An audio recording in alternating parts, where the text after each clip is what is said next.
Welcome to Early Morning Catechism.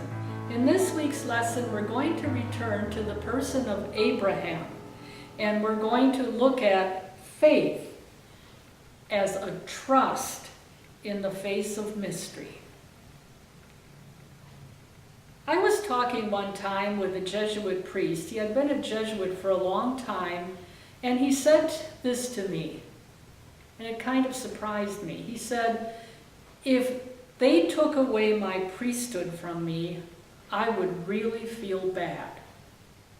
But if they told me I could no longer belong to the society of Jesus, I would be devastated.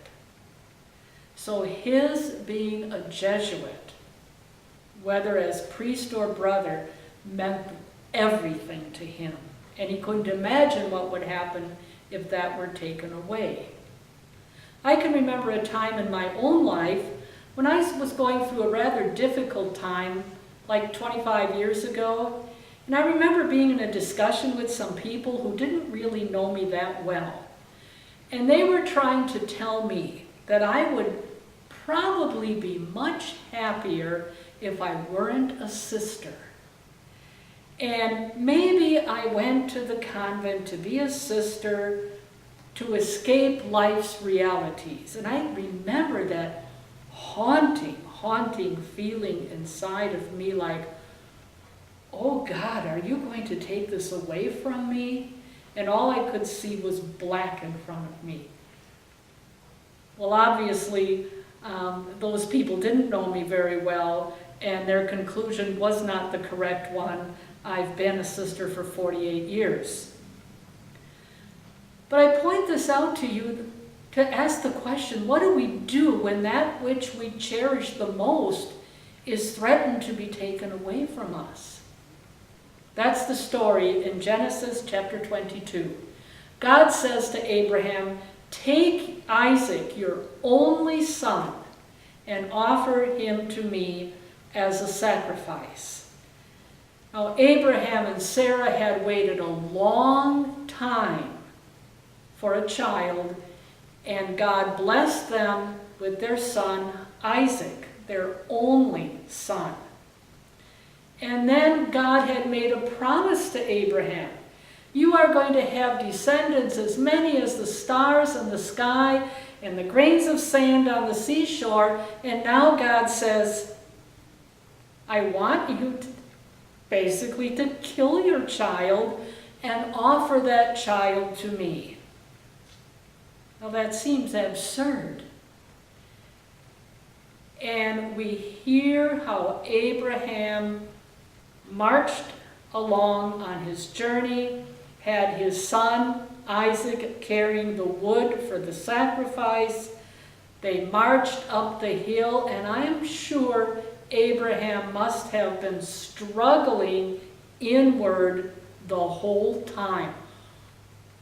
Who is this God I believe in? Why would he ask me to do this? But he did lead me to the promised land. He did bless me with a child in old age. And so Abraham takes his child, lays him on the altar with the sticks, and then he takes the knife. This knife. And he is ready to kill his son, and the angel says, stop. Stop. There's a ram in the bushes. Go offer the ram. And then God says through the angel, again, I will offer you descendants as many as the stars in the sky and the grains of sand on the seashore. All these things I will give you because you obeyed me. Now, we do not believe in a God who plays games. We do not believe in a God who plays tricks. And so faith is not a matter of game playing. If you do this, I'll do that. But it does involve believing in a God who is mystery and can sometimes ask us to do things which seem absurd, even stupid. Do we trust at those times when we don't understand, but we know in our heart God is asking something of us? Do we trust that our obedience will lead to blessing? Do we believe that God deserves the best we can give, as Abraham offered his one and only?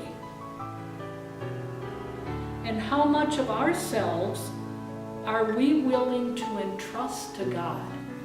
A piece of our life or our entire being?